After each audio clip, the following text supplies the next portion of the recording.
You are listening to the Eiffel Tower podcast. My name is Oliver G. This is a show all about Paris, and that's official. And you know how I know that? Because I added the word Paris to the podcast title just yesterday. So in case you had any doubt, it's a show about Paris officially, and France, of course. Today, I've got a guest named Lily Heisey, and she's a friend of the show. She's a Canadian writer. She's also a tour guide on the side, and she's lived in Montmartre for 17 years. She knows this part of town like the back of her hand. Now me, as I say in the episode, I lived here for 2 years in Montmartre, 6 years in Paris. So logically, she knows the district of Montmartre 8.5 times better than me, and I think that shows in this episode. She gives all kinds of secrets. We talk about how the area has sort of survived and thrived, or sometimes the opposite, during that first lockdown and the deconfinement. And this was recorded right before Paris went into the second lockdown. And obviously the reason that I stocked up like a squirrel on the episode is because I wasn't sure I'd be able to meet people during the lockdown. So this was recorded just a couple weeks ago. Her new book, There's Only One Paris, you can find it on the links in the show notes below. Nice and easy to find. We talk about that too. But look, this show is brought to you, as always, by the lovely, generous, kind, and thoughtful Patreon supporters. You can become one of them too. Patreon.com/the Eiffel Tower. You can unlock, you can basically imagine all these episodes. It's like, imagine right now when you're listening to the show, you're swimming with all your clothes on. When you become a Patreon member, it's like you're swimming naked. You get all the episodes and you get all the information. You understand it. It's like all the jokes make sense. All the addresses are written for you. I'm talking about the scrolls. Go and check it out. Become a member today. If you're already a member, this scroll for this episode's already out. Hang around at the end of the episode. I'll read a little bit of reader mail. I'll check in on the reviews, and I'll tell you about the project I've been working on non-stop during the past couple of weeks. But for now, what I want you to do, close your eyes. Imagine you're walking in Montmartre on quite a sunny day. There's a bit of bustle, a bit of chatter in the background.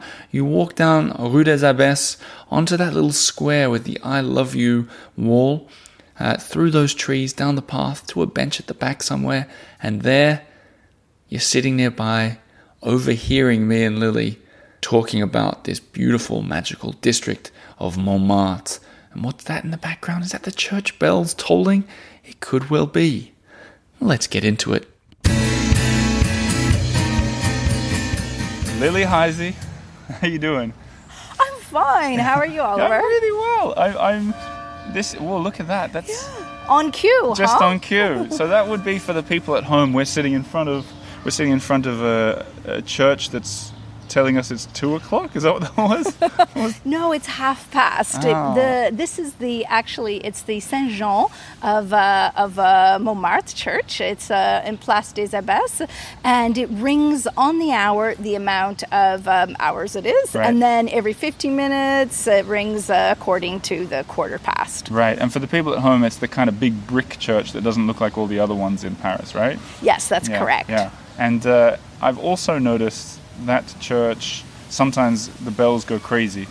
Oh yes, especially Sundays.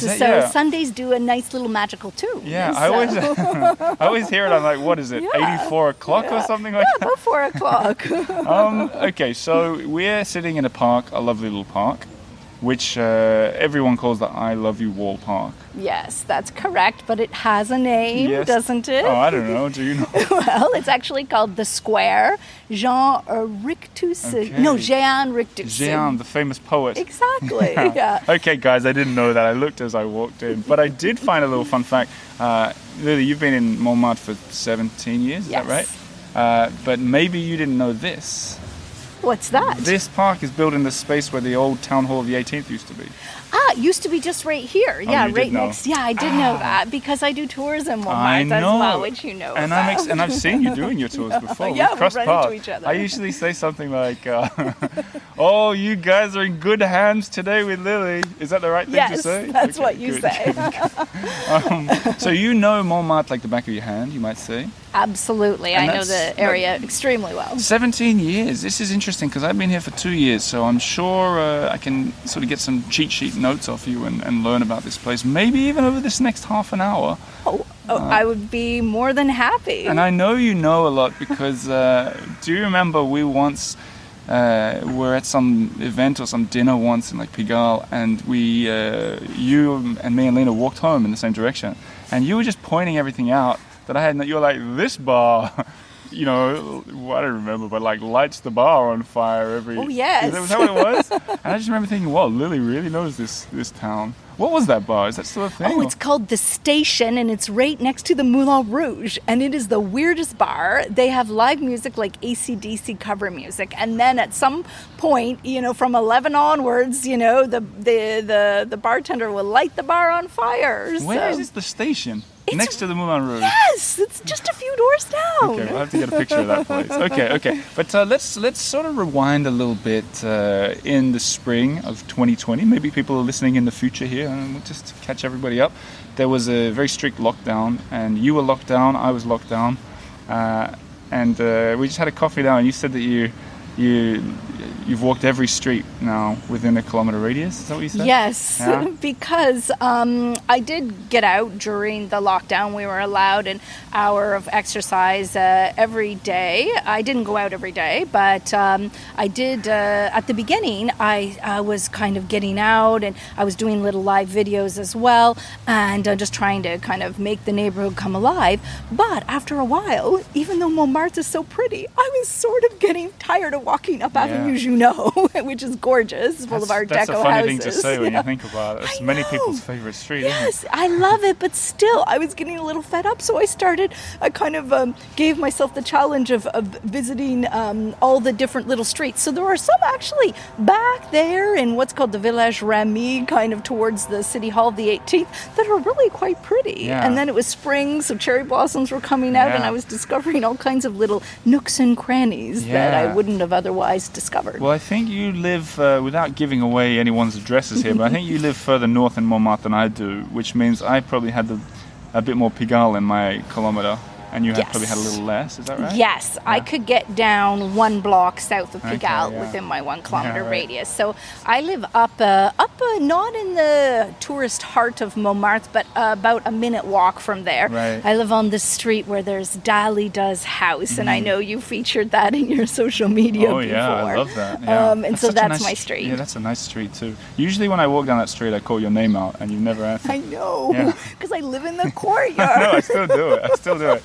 But let's talk a little bit about, so that lockdown, you walked all the streets, I walked all the streets. At the same time, it's kind of weird, like I felt like I got a new appreciation for it, because you saw the village of Montmartre in a different light.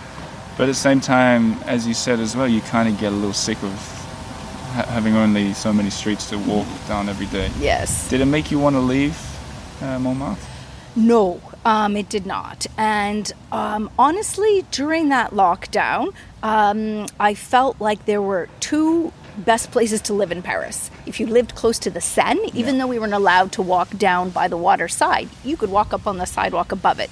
So down on the Seine and up in Montmartre. And the reason for that is for the views. Yes. Is because even though we're kind of in this interesting but a little quirky village, you could see all of Paris from here. And so I would walk by and linger as I was walking by the viewpoints. And I actually wrote an article for my site on the best views in Montmartre and kind of more original, unique views, because I was seeking them out during that lockdown. So I did feel like I had Paris at my doorstep, as well as just being in this nice neighborhood that's so lovely to walk around because of the small cobbled streets too. And we will link to that article below. The name of your site is? Je t'aime me neither. For anyone at home just sitting there on the computer. Great. And just on those views for a second, where was there an ultimate Montmartre view? Was there one that you...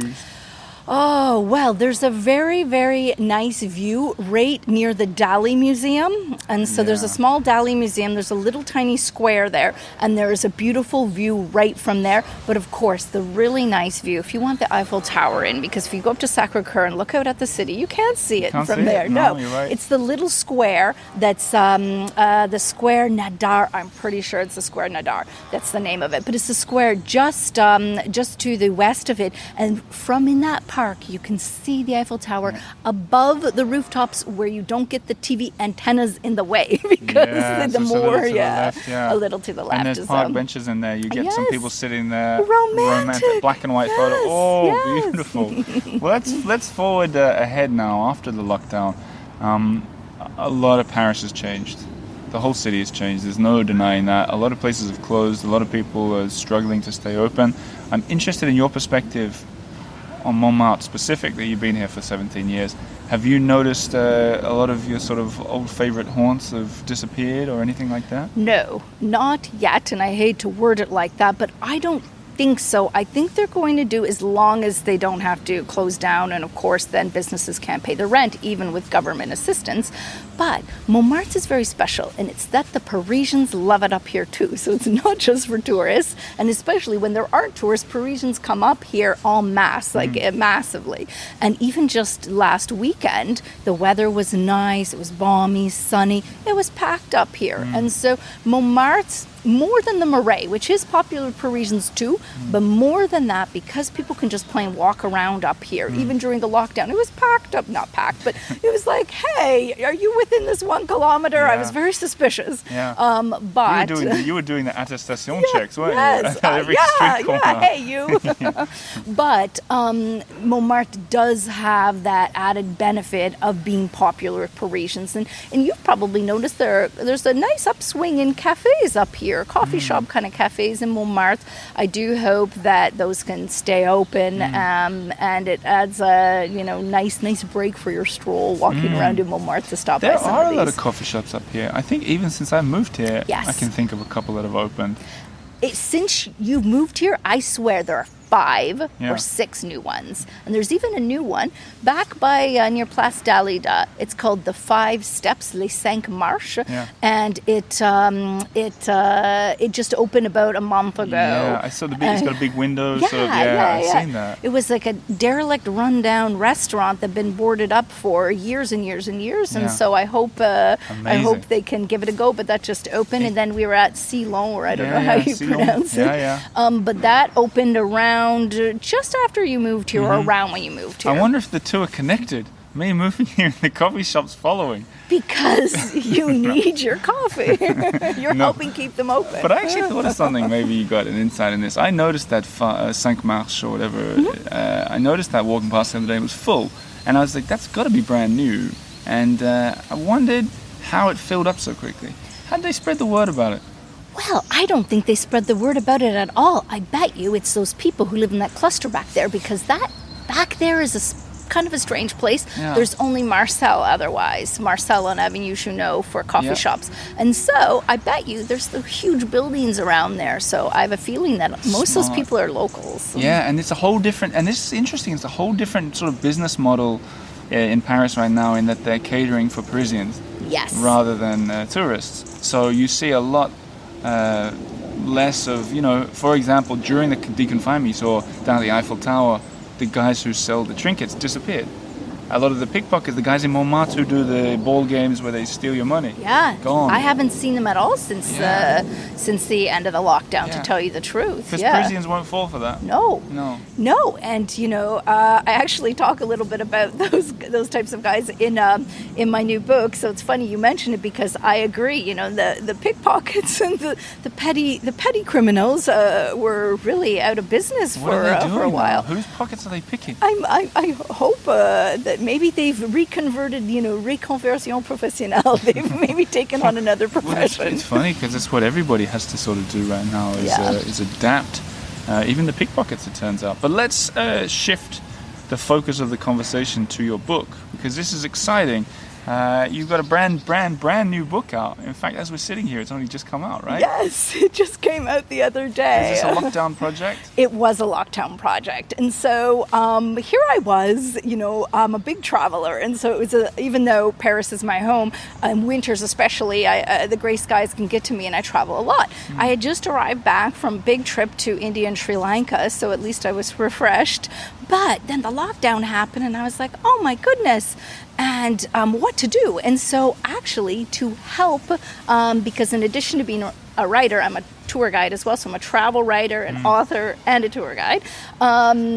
People couldn't come to Paris, and so I was helping bring people to Paris by writing short stories about Paris and getting them involved. And so at the beginning, I called them participatory short stories, as people would share their favorite places in Paris, and then I would write a story on it, and sometimes include their commentary and things like that. Nice. So we'd get them involved. But then it was interactive, But then I realized the project could take on a whole bigger dimension, because I started realizing that I was having stories, one per arrondissement, and then I was starting to make interconnections between the stories. And so the book is called There's Only One Paris, which is actually based on a quote Van Gogh said about how even though living here could be tough, and it could even get tougher, and for me that was an analogy to the lockdown and to the pandemic, that the city does a world of good. And so I just felt like Paris could be the remedy for our pandemic blues. And so that's sort of the idea. And so the stories take place in September, just now. And so it brings people to this Paris that I was imagining, right? Because it was, some of the stories were written before September, but they take place in this period of readjusting, and how the pandemic had forced us to think about life in a different way. But it didn't have to be just negative. Why can't we reinvent ourselves, like we were just talking about? Sure. So, got to stay positive during times yes. like this. But it's a series of short stories, right? Connected. Yes. Woven a red line going through the Absolutely. whole... And that red line is the metro. And so there's an exciting chase on the metro. A man accidentally gives one of those metro performers something very important, and he has to try to retrieve it. And so he's racing through the metro trying to track her down. And as he goes, he's traveling through the arrondissements of Paris, actually. So then you kind of hop up outside, and then you meet these different characters who are going through different things. They could be going through grief. They could be, just trying to meet someone romantically, because being, single during the lockdown wasn't easy. And so there are all these kind of different emotions people are confronted with. But, they find solutions, they find happiness, they find brighter perspectives. And that's sort of the goal of the book, too. Amazing. And I'm yet to read the book, but I have flicked through an advance copy. And I noticed, which I was glad to see, there's a lot of Paris and sort of Paris trinkets and facts throughout. I assume that was on purpose. Like the details of things that you can find and when you can find them and that kind of stuff. Absolutely. So it's perfect for Paris lovers, because it really brings you here, but it teaches you things. So it isn't just, this or that. For example, there's a great story on the Opera Garnier, and you learn a lot about the Opera Garnier. Chapter 9? Chapter 9. It's just in the 9th arrondissement. It's on the border of 3 there. Give us what is it going? Give us the secret. What's the secret? In fact, the story is called The Secret. No, that one's not The Secrets. It's The Secrets of the Catacombs. This is the hidden plans for the Opera Garnier. And I invented a story because to finish building the Opera Garnier, there we go. We've been talking for 15 minutes. There you go. I don't even need this little click on the microphone. So hang on, wait. So 4... Yeah. So that means, what does that mean? No, it's 3. It's 1:45. Okay. No, it isn't. It was 4. we got to solve this. Hang on. 3, 4, 5. Wait. It keeps going. No, because now it's on the hour. Okay. So it's 12. It does 12? It's going to ring 12 times. Okay, we'll just enjoy it. Hang on. Yeah. Okay. One more, I think. Oh, that's it. There we go. There was 12. And before, I have to remember, in fact, take a brief pause. As I was listening to that, I looked around. We'll get back to your book in a second. Yeah. But something I've been meaning to discuss with you for like a year now. Oh, sure. Your favorite hidden park in Montmartre. I've been meaning to talk to you about this because I've got a bone to pick with you. Yeah. I believe it doesn't exist. It does, and after I'm going to go and show you. So there's the I Love You Wall Park, which we're in. Okay, let's paint the picture first. We're just off Place des Abbesses. Yes. Everybody knows the I Love You wall. 311 languages. I love you. Great. Most people, in fact, the vast majority, would never step further into the park. No, in fact, the rest of the park, we're in the back part of the park right now. The rest of the park is actually really quite charming. But in the far corner, there is a secret door. Allegedly, yeah. But the door exists. You can peek in. But there is a lovely little park back there because when you mentioned the City Hall, you were right. The City Hall of the 18th, or this part of the neighborhood, used to be just right next to us. But there used to be the metro station and the place. What's it called? Abbess? Yes, Yeah. because there used to be an abbey here. Yes. Okay. Yeah. So And that used to be part of the Abbey Garden, and that's all that's left of this abbey I because during the French Revolution they tore it down. I see. Well, what are those stone arches there? Do you know what they are? It looks like a railway line. Or No, something. that I don't think is anything. That I think is just to support the hill. There were various places like this in the neighborhood, Okay. but I'm not entirely sure. But in there were arbors, and it's really quite pretty. Okay. Okay. Well, I'll Yeah. take your word for it. But I still, since I heard you talking about it about 2 years ago, I've never I seen it. know, because they were doing some renovations on it and they haven't reopened Okay, it. okay, I'll find pictures of it, or I'll get your pictures, Okay, and we'll yeah. also attach it to this episode. But back to the Yeah. Opéra Garnier. Yeah, about the Opera Garnier, most people don't know that it cost a lot of money to build, the equivalent of over 300 million euros. Goodness. And so, it was just after the Franco-Prussian War, and so the state was really, lacking money, Yeah. and so they borrowed some money off a certain Mr. Blanc. Oh, yes? Mr. White. Yeah. But Mr. White had lots of money, and he lent them several million, gold francs at the time. And this is how they managed to finish building the Opera Garnier. But I invented a whole story around this Mr. Blanc who wanted to build a secret passageway in the opera. So I won't tell you any more. You're going to have to Intriguing. read it. But these are the kind of things, like there are a few mysteries. There were 2 stories that are mysteries, but each story has a slightly different theme. And so you learn about the city and the place that the story takes place throughout the course of each chapter. As you tell your Paris history stories to me, I get the feeling that your tours would be quite fun. Yeah, they They're are. quite fun. I feel Yeah. like a lot of tour guides maybe just sort of reeling off facts. Oh, no, I'm very passionate about Paris, and so my passion does come across. But I have lots of images, and so it's Do you do that when you're walking around? Do you hold the images up? Yeah. Yeah, because that helps it come alive. Like you said, hey, what's this over here? Well, if you didn't know what the Abbey looked like, it would be hard to imagine. And so I've got pictures of what the Abbey used to look like up here, and for the other tours I give too. Okay, so how can people, the book is called There's Only One Paris, Yes. the Van Gogh quote, who lives around the corner. Yes. Where can people find this book? So it's available on Amazon and in print or Kindle if people prefer an ebook as well. So you can get it directly there. It's really easy.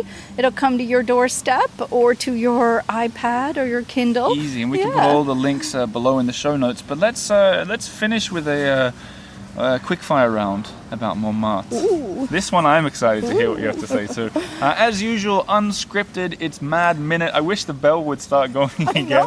Okay, but let's go. Where is the number 1 most romantic spot in Montmartre? Oh, the number 1 most romantic spot is the Allée des Bouillards. So the Alley of the Fog, because there's a castle there, because the Castle of the Fog. That laneway is so pretty. And then at the end, you're Place d'Alidon. You have the prettiest street in the neighborhood right there. And so it's terribly romantic, and there aren't that many people there. Sure. And at night, it's even better. What's this castle though? Is that on the other side of the fence in there? Yeah. Yeah. Small castle, manor house. How do you get into that? Just Well, jump the fence? Yeah. No, the alley is public But I'm property. interested to know about the castle. Well, let's go ring the doorbell one Okay. day and we'll get We invited shall. for tea. Oh yeah, that's a good idea. What about a good place for a meal? Oh, sure. I'd like to recommend a place that's newish. It's been open for a few years, and it's not far from where you live. It's on Rue Veron. Is that Rue Veron? I think so. But it's called Ma Biche, which means my dear, like deer as in animal.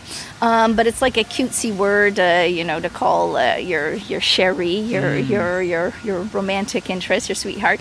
And it's a really nice local bistro, and they source their products directly from producers around France. And so it's nice, and they've got regularly changing menu, but good quality and just nice. Like it's not fancy, but it's nice. It's, yeah. You're being very positive about everything, so I'm going to turn it around to something about Montmartre that you just cannot stand. Place de Terre. Oh, really? Yeah, Why? No. I just feel that it's a shame that so many people come up to Montmartre and don't explore the neighborhood more. And so while I understand it's very cute and charming, but especially in the height of tourist season, I just feel bad that people aren't exploring the real side of the neighborhood. It's a bit overrated. I agree with you there. I think that there have been a few like really nice photographs and paintings that people have done of it, and people go to sort of try and recapture that feeling. But I think there's so much around this neighborhood that is as good or better, right? Absolutely. Well, which leads me to my next one. What is the most sort of underappreciated part of Montmartre that everyone should go to instead? Yeah, it's the back part of Montmartre. So especially around Avenue Junot. Yep. And Avenue Junot is gorgeous. It's lined with Art Deco mansions. Can you believe it? I can't believe it, Townhouses. Lily! Wow! That was where Monsieur le Maire of the 18th said that was his favorite street in the... It's his favorite too. Yeah. I liked listening to your episodes He was with fun, him. right? He's great. But I feel like that part, like the back part, there are other areas around there too. But just kind of, and then further back as well, that's a really nice area. And it's 5 minutes from Sacré-Cœur. Just people need to get off a little bit the beaten track. They don't even have to go very far off of it. That sounds, that's the smart thing. Just go and do the touristy things, Yeah, get it out of the way, yeah. then go and see something else. Which leads to my last question of the quickfire round, Lily, is you got to leave Montmartre and live in a different neighborhood. You have to. They're renovating the whole district. Where would you want to live in a city, and why in this city?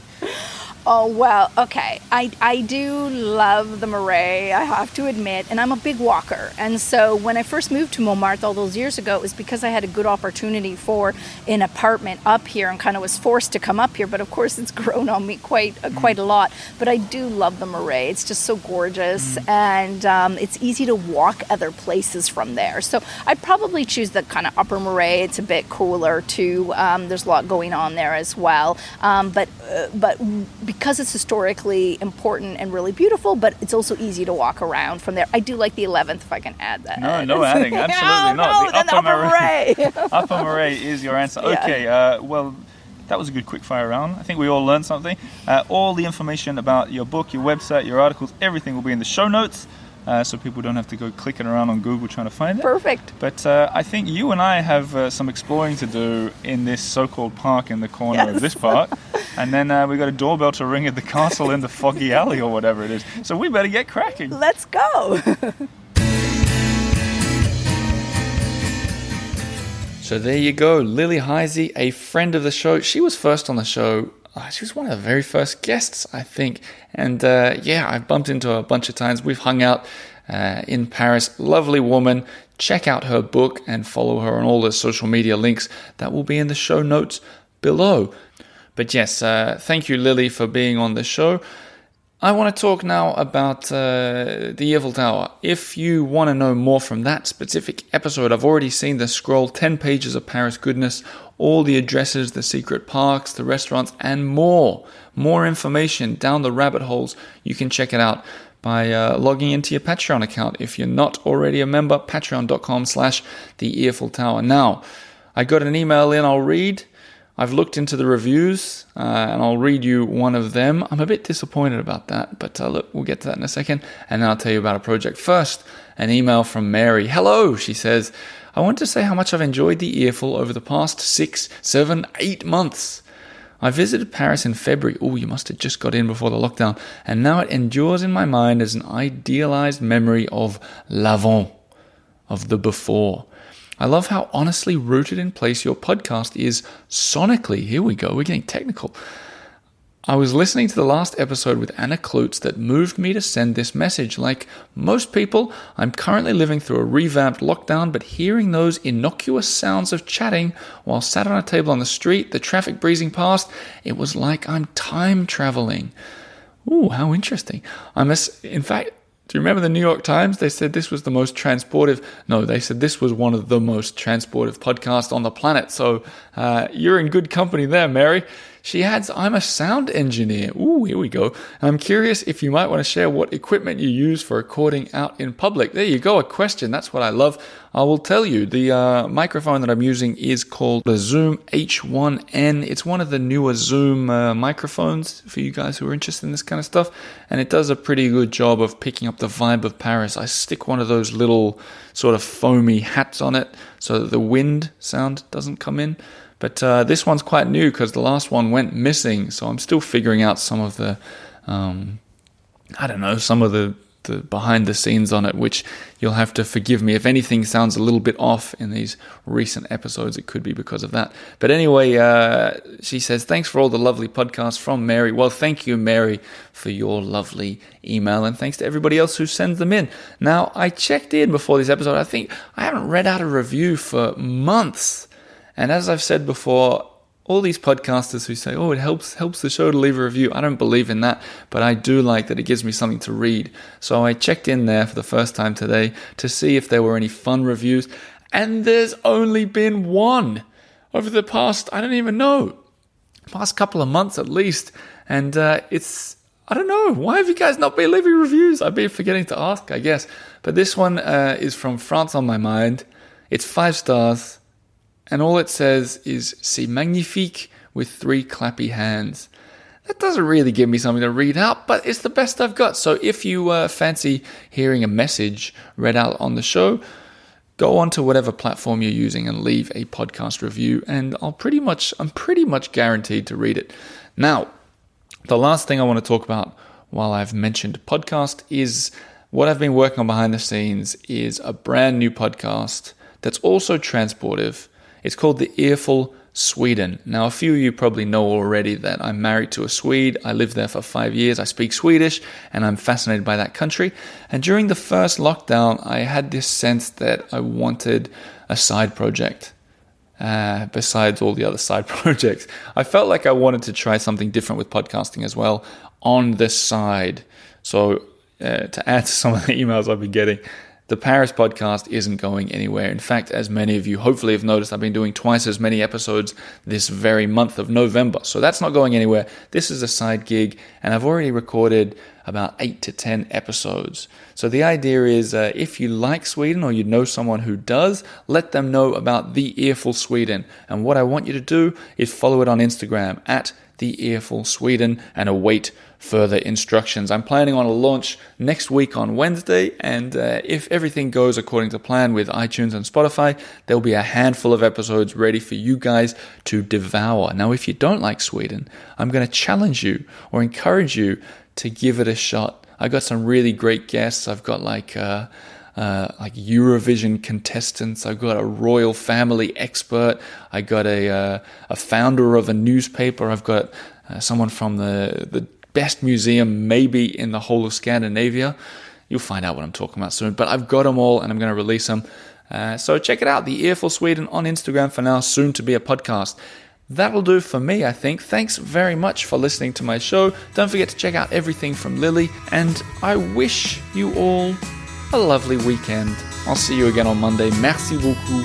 Au revoir.